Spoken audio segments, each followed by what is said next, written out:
Muy buenas a todos nuestros seguidores. Hoy vamos a plantear un tema que es preocupante. Nos referimos a la pobreza que existe en número de población en España. Concretamente en relación a la población, según los datos ofrecidos por el Instituto Nacional de Estadística en su nota de prensa del año 2025, el número total de ciudadanos que residen en España es de 49.570.725.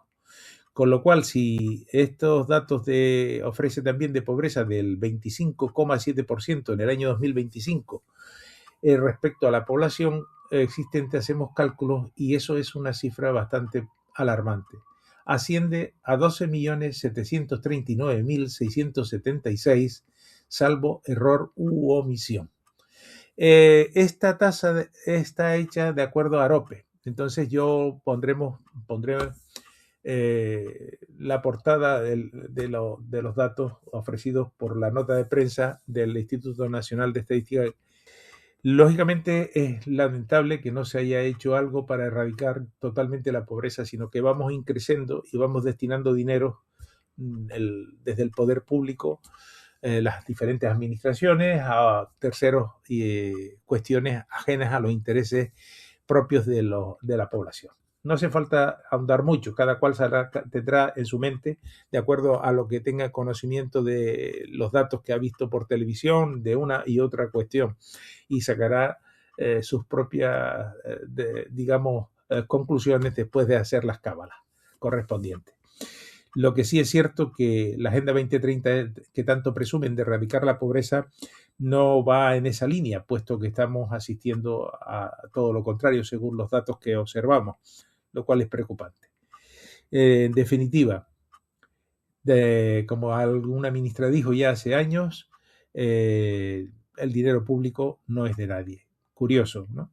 Porque si el dinero público no es de nadie, entonces apague la luz y vámonos. Si no se administra adecuadamente y no se de forma eficaz y eficiente para que esos impuestos, dinero que deriva de los impuestos de los ciudadanos, tanto a nivel persona física como jurídica, empresas me refiero y demás, no se administran adecuadamente con coherencia y con ecuanimidad y se distribuyen según los criterios ideológicos al albur del partido de turno o de los partidos de turno, pues que llevan el Ejecutivo, pues la verdad que es muy, muy, muy lamentable. Señores, no se puede tener 8.132 municipios para empezar. Eso es un número escandaloso. Creo que habría que reducir municipios y centralizar un poco la cuestión. España es algo más pequeña en kilómetros cuadrados, lo que es la geografía, que el estado de Texas. Sin embargo, está dividida en 17 comunidades autónomas y 2 ciudades autónomas, que serían Ceuta y Melilla. Con lo cual creo que deberíamos de cambiar este modelo, un modelo de reino desde Taifa, que ir a un modelo diferente donde las administraciones no se multipliquen, diputaciones provinciales, cabildos insulares, gobiernos autonómicos, 8.132 ayuntamientos. En fin, es una cuestión que cada cual podrá estudiar y ver y tener en consideración, pero creo que habría que modificar este modelo. La única comunidad autónoma, creo, por razones históricas y evidentes, es la que tendría que existir, es la de Canarias. Las demás no tienen razón alguna de real de ser, como pasó en su día en 1968, que la mayoría de los españoles no se enteraron cuando se creó la autonomía de Guinea Ecuatorial para prepararla para después independizarse.